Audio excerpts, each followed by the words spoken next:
पूछते हैं कि आप कबीर पंथी? में कहा हाँ, जी हाँ। तो क्या कबीर के माँ बाप कौन थे बता सकते हैं आप? मुझे पता नहीं।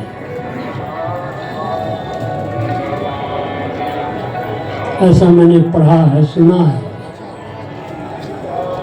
लहरतारा तालाब किनारे एक नवजात शिशु रो रहा था। नीमा ने उस रास्ते से गुजर रहे थे। रोने की आवाज सुनकर चले गए नजदीक। देखा कि दाएं बाएं आगे पीछे कोई ने बच्चे को घर ले जाकर के पालन पोषण किया। उस बच्चे का नाम कबीर दिया गया। जब बच्चा बढ़ गया, नामकरण करना हो, मौलवी साहब बुलाए गए।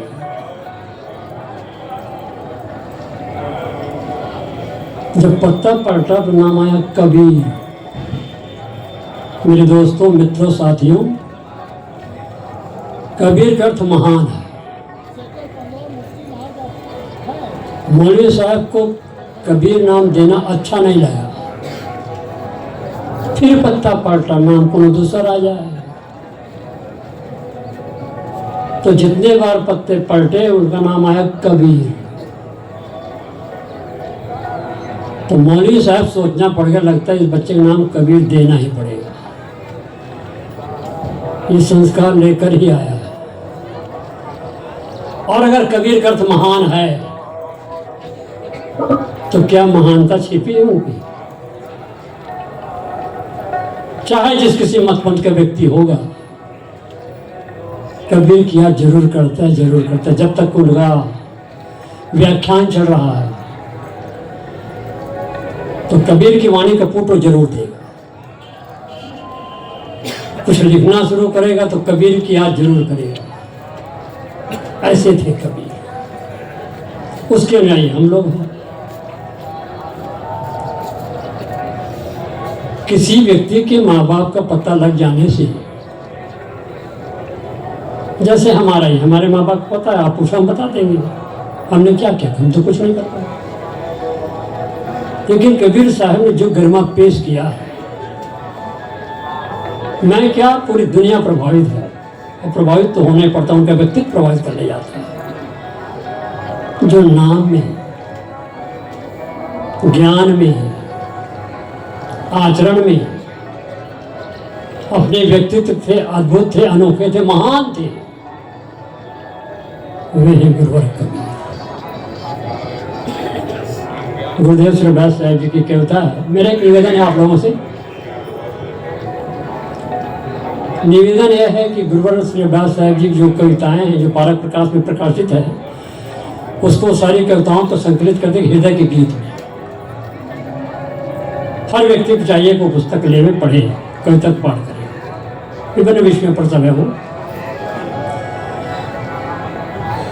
तो मैं श्री व्यास साहब जी ने जो कविता कही है, लिखी है, वो मैं प्रस्तुत किए जा रहा हूँ। इस आंचल में जन्म लिए तुम कोई पता नहीं पाया, किस आंचल में जन्म लिए तुम कोई पता नहीं पाया। पालन पोषण हुआ जहाँ पर पर्णकुटी की थी छाया। सब विधि से लाचार रहे तुम दुनिया की नजरों में, पर तुम तेरे साथ रहे या फैल गई खबरों में। थे अनेक जन्मों के संचित भवक पड़े जीवन में, थे अनेक जन्मों के संचित भवक पड़े जीवन में। चकित रह गए मुल्ला पंडित देख लहर जन जन में। साच झूठ जैसा का तैसा कहना तुमने जानी, साच झूठ जैसा का तैसा कहना तुमने जानी।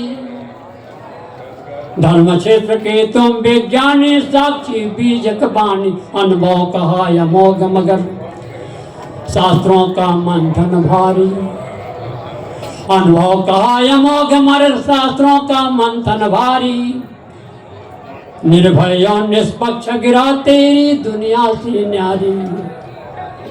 एक जाति है, एक धर्म है, एक तुल्य है आत्म। एक जाति है, एक धर्म है, एक तुल्य है आत्म। कहा एकता का तुमने है मानो मध्यमातम। ज्येष्ठ पूर्णिमा की गर्मी में आए गर्मी लेकर, ज्येष्ठ पूर्णिमा की गर्मी में आए गर्मी लेकर, फटकारा सारे दम्भी को प्रेम फुआरा देकर। वज्रादप थे कठिन मगर कुसुमादपि कोमल मन था, वज्रादप थे कठिन मगर कुसुमादपि कोमल मन था। रहे सत्य के पथे सत्य दाता, सत्य तेरा धनता। तुम थे तुम्ही समान, तुम थे तुम्ही समान, तुम्हारी वाणी तब वाणी सी। है कबीर बेजोड़ सभा के मध्य सभी ज्ञानी की, है कबीर बेजोड़ सभा के मध्य सभी ज्ञानी की। बोले सर कबीर साहिब की।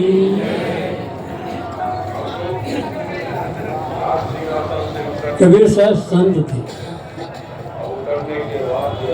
और संत ही नहीं, संतों में शिरोमणि थे। संत तो वैसे बहुत हुए हैं, लेकिन अगर शिरोमणि के बाद अगर मिले तो गुरुवर कबीर हो। क्यों? इतना खुलासा निर्णय। परसों मैंने कविता प्रस्तुत की थी, आप सुने होंगे। सत्य का संदेश तुम जब खो दिए, कर सका कोई नहीं वैसा किए हो तुम। मुलाजे में न करना बात सीखी, कह दिया सच सच भले ही लगे थी। वो हिंदू है, मुसलमान है, ईसाई है, क्या है? मानव थे, मानव हैं। और जितने भी महापुरुषों के नाम लिए जाते, चाहे राम कृष्ण बुद्ध महावीर ईसा मोहम्मद कन्फ्यूशियस लागे सुकरात, सब मानव है। कबीर साहब मानव ही नहीं, मानव थे। वो हिंदू मुसलमान से तो हम बना लेते बीच में भाई। हिंदू घर में पैदा अपने आप हिंदू कहलाता है, मुसलमान के घर पैदा अपने आप मुसलमान कहलाता है, ईसाई घर पैदा अपने आप ईसाई कहलाता है। हिंदू मुसलमान सिख से बाद में मानते हैं, पहले तो मानव थे, मानव हो और मानव रहोगे। मानुष तेरा कभी कभी पूरा कर दिया करो, आपको बोल जाता हूँ। मानुष तेरा गुण। तो मानवीय शक्ति को जो व्यक्ति जागरण कर ले जाता है, दुनिया का महानतम व्यक्ति उनका नंबर तो हो ही जाता है। ये महापुरुषों ने मानव तू है सबसे महान, तेरी प्रज्ञा रवि किरणों से है बने पेश असुरहीश। सब शास्त्र वेद मत पंथ कला कौशल का तू ही है महीश। तू ही प्रकृति का अन्वेषक, तू विज्ञानी विज्ञान खान। मानव तू है सबसे महान, मानव तू है सबसे महान। मानव से बढ़ के दुनिया में कोई हो भी नहीं सकता, बिल्कुल गर्व का विषय है। लेकिन ये भी जानो आप, इस दुनिया का गैर गुजरा प्राणी तो मानव है। अरे वाह, अभी आप प्रशंसा कर रहे थे, फिर कहते हैं गैर गुजरा मानव है। चोरी वही करता है, डाका वही डालता है, झूठी गवाही वही देता है, सारे कुकर्म मनुष्य करता है। तो मानवीय गुणों से करोड़ों कोस दूर है। मानव कहलाने का अधिकारी वो है। मानुष हो के नाम मुँह सुधा कर। तो कबीर साहब मानव नहीं मानव थे। बात आती है, ये हमारे गुरुजन जो बैठे मंच पर, विरक्त है कि गृहस्थ है? बताओ, विरक्त है ना? आप लोग प्रभुत्व लोग यहाँ बैठे, भारत के कोने कोने दूर दराज से आए हुए हैं आप लोग। किसी विद्वान ने आज तक कहा कि कबीर साहब बाल ब्रह्मचारी व्रत संत थे? बता दो किसी। छोटी कक्षाओं से लेकर के बड़ी कक्षाओं तक मैंने कई पुस्तकें पढ़ी है, देखी है। विद्वानों की पुस्तकें मैंने पढ़ी, उनके विचार पढ़े देखे। कबीर गृहस्थ थे, लोई नाम की पत्नी थी, कमाल का मन उनके बच्चे थे। ये सब लिखा गया। और कबीर साहब की जितने भी साधक हैं, चाहे भक्त हो चाहे संत हो, चाहे कबीर साहब से जुड़े दामा खेड़ा करसियां पारकी सिस्ते समाज, सब के सब गुरुवर कबीर को विरक्त संत मानते हैं, क्योंकि थे इसलिए मानते हैं। कबीर साहब ने कहा साधु होना ऐसे है ना, कोई गृहस्थ कर सकता है ऐसा? कोई गृहस्थ कभी ऐसा नहीं कर सकता। साधु होना चाहिए, पक्का हो। इन सारी बातों को हम और आप अच्छी तरह समझते हैं, लेकिन दुर्भाग्य उन विद्वानों को जो गुरुवर कबीर को समझने का प्रयास नहीं करते। सबके सब एक लागे गृहस्थ गृहस्थ गृहस्थ कहते चले जाते हैं। इसका मुझे काफी दर्द है और शायद आपको भी दर्द हो। अगर कबीर साहब सबको गृहस्थी होना चाहिए, साधु क्यों बने? आप साधु क्यों बने? उसको समझने के दो तरीके। गुरुवर कबीर बाल ब्रह्मचारी विरक्त संत थे, उसको प्रमाण दे रहा हूं मैं। पहली बात तो साधु होना चाहिए, पक्का हो एक एक। सुंदरी न सोहे संकादिक के साथ कबों गाल लगाए कारी हाड़ी हाथ, माया माट अग्नि जम हम जाने तिवनी पास लेकर डोले बोले बदले बानी, कनक काम ने देख के तुमल बोल रंग। ये जो वाणी है ये सिद्ध करती है कि निश्चित ही गुरुवर कबीर बाल ब्रह्मचारी विरक्त संत थे। तो उनके हृदय कमल से जो निकली हुई वाणी बीजक में यही है। और यहाँ तो भारत के कोने कोने में गुरुवर कबीर का आश्रम तो है ही, जो यहाँ से दूर विदेशों में है वहां भी कबीर आश्रम है सब। और जितने लोग हैं कबीर साहब बाल ब्रह्मचारी विरक्त संत मानते हैं, पक्की बात। लेकिन विद्वानों ने कबीर तो गृहस्थ थे। कबीर पारा संस्थान के सम्मेलन में कई बार मैं यहीं रहता ही था पहले, अब तो कुछ वर्षों से जैनपुर कबीर मंदिर रह रहा हूँ। अनेक विद्वानों को मैंने पढ़ा, विद्वानों को हम खुद अपने मंच पर बुलाते थे, उनके विचार सुनते थे। वैसे गुरुदेव श्रीवास साहब ने भरपूर प्रयास किया है। कबीर दर्शन जिन लोगों ने पढ़ा होगा तो उनको मालूम होगा, डॉक्टर राम कुमार वर्मा को खूब ठिकाने से लताड़ा। अनेक विद्वानों ने कबीर को गृहस्थ करने का दुस्साहस किया। इसका प्रक्रिया केवल गुरुदेव श्रीवास साहब ने जितना कर शायद किसी ने किया हो। हम लोग भी काम में तेल डालकर सोए तो हैं आप, कोई प्रक्रिया नहीं। तो कबीर साहेब बाल ब्रह्मचारी विरक्त संत थे।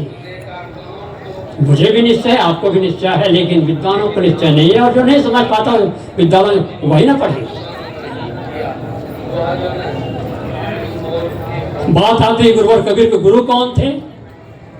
मैं पूछो सब रामानंद बताओगे आप लोग, लेकिन आप लोग बार की कैसे रामानंद बताओगे? अनेक विद्वानों से भी चर्चा में गुरुवर कबीर के गुरु रामानंद थे।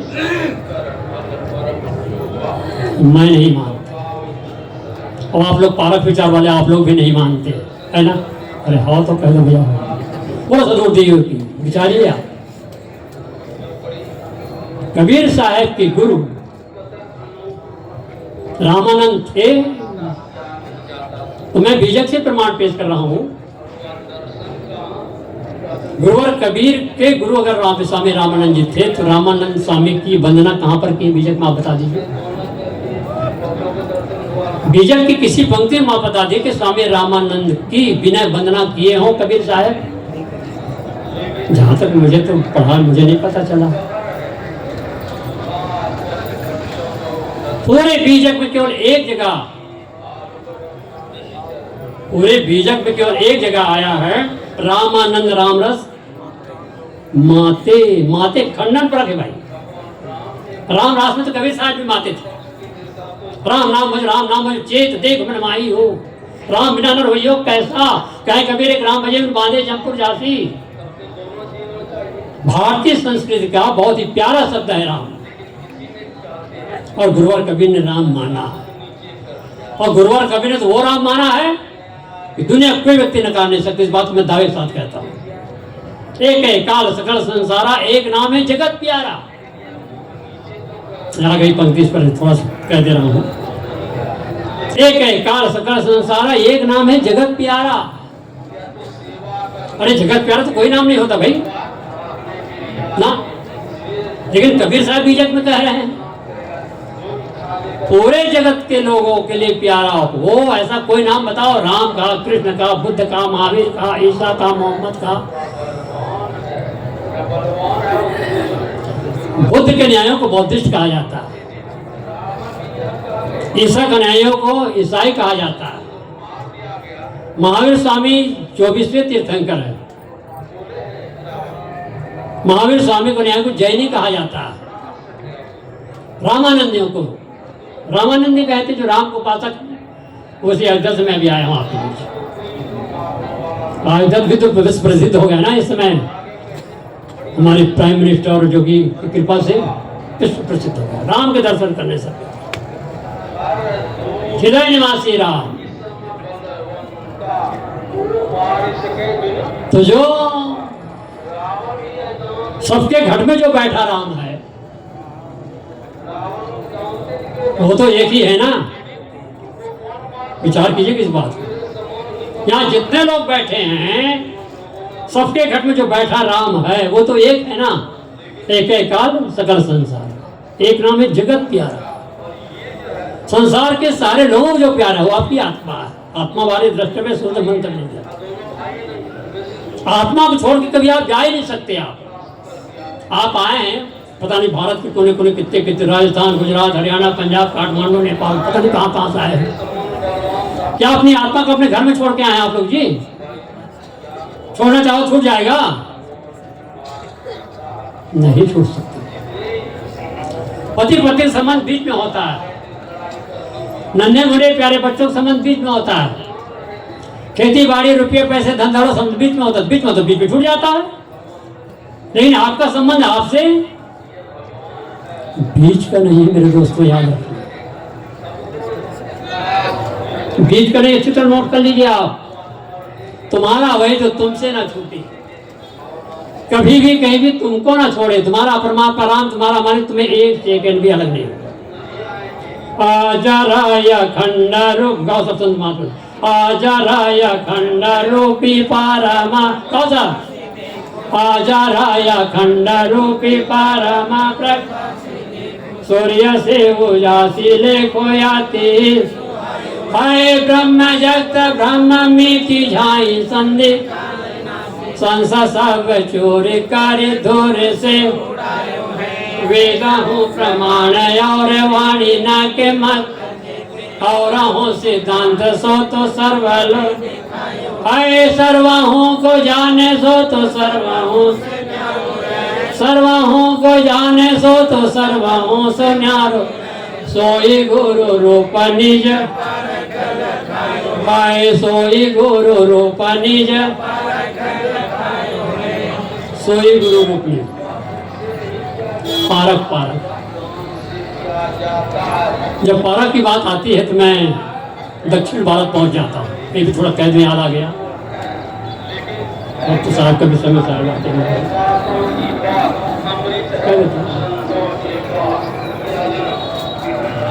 2001 में मैं भ्रमण करने चला गया था थोड़ा देशाटन में। लौटते समय पूना आश्रम में ठहरा, एक रात ठहरा, 2 रात रहा। तीसरे दिन में वहाँ से बम्बई जा रहा था।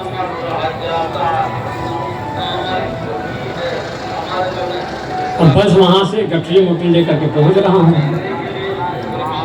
एक महिला आ गई, वो कहती है साहब जी 1 मिनट। अरे भाई मुझे ट्रेन लेना, कैसी बात कर रहा है, मैं जा रहा हूँ। फिर मैंने 1 मिनट, बोलो क्या बात हो। तो कहती है ये पारक क्या भला है ऐसा, यो बड़े उपक्षात्मक दृष्टि से उन्होंने कहा कि पारक क्या भला है, पारक क्या भला है। मैडम यू आर क्वालिफाइड, आप पढ़े लिखे प्रशिक्षित समझदार हैं आप, लेकिन बोलने का तरीका बढ़िया नहीं लग रहा है। उनसे मैंने कहा कि आपको बोलने का तरीका बढ़िया नहीं लग रहा। सबके सब खड़े हो जाए, स्वागत है।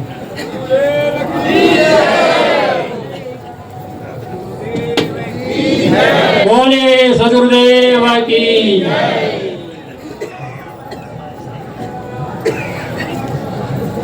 उन्होंने कहा कि पारक क्या बोला है? मैंने कहा मैडम आप बोलने का तरीका बढ़िया नहीं है। कहीं क्या हो गया? अरे श्री अभिलाष है ना, आपकी भी बपौती है, हर व्यक्ति की माना मात्र की बपौती करिए कैसे? जब किसी दुकान में जाती हो दैनिक जीवन से संबंधित कोई वस्तु खरीदने के लिए, दैनिक जीवन से संबंधित कोई वस्तु खरीदने दुकान में जाती हो, तो क्या दुकानदार जैसा कहता है मान लेती हो? उसमें जांच पड़ताल नहीं करती, छानबीन नहीं करती? करती हूं। तो खुद कह रहे उसी वजह में पारक का, तो खुद कह रही है। मैं कह ले आपके मुख से भी पारक शब्द निकल रहा है। कहीं पारक आपका मूल स्वरूप, अगर कोई मुझसे पूछे कि गुरुवर कबीर का सिद्धांत क्या है, तो मैं तो एक ही वाक्य में उत्तर गुरुवर कबीर पारक सिद्धांत, परखो परखो परखो। और गुरुवर कबीर की पंक्ति याद करता हूं, सुनिए सबकी बातों को सुनो और निर्णय करने की क्षमता खुद रखो। ये गुरुवर कबीर का संदेश है। किसी कहने पर मान ना जाओ, आपकी विवेक शक्ति जागृत होनी चाहिए। आप हैं कुछ, मैं तो कुछ भी नहीं हूं। अरे महात्मा ना आप सब कुछ हो, लेकिन चेतना समझने का प्रयास करें। फिर साहब जी विराजमान है मंच पर, एक कविता का कर्कवाणी बना लेना चाहूंगा। सत्य का जिज्ञासु सत्य के वास्ते दर दर भटकता, सत्य का जिज्ञासु सत्य के वास्ते दर दर भटकता, भूल जाता जग विपिन में विविध विषयों में अटकता, सूर्य की द्युति रश्मियों में चांद की मोहक विभा में, शून्य के इस अंतहीन 10 दिशाओं निस दिवा में, उच्चतम हिमगिर शिखर पर गहनतम दद की तली में, निबिड़तम वन कुंज में वो सरलतम जग की गली में, खोज कर वह हार जाता पर न मिलता सत्य उसको, खोज कर वह हार जाता पर न मिलता सत्य उसको, खोज करके आज तक भी मिल सका है सत्य किसको? सत्य हो प्रिय कर सुखद हो और सत्य सत्य अपना, वह पदार्थ पृथक कहाँ है जिसकी मिलने की कल्पना?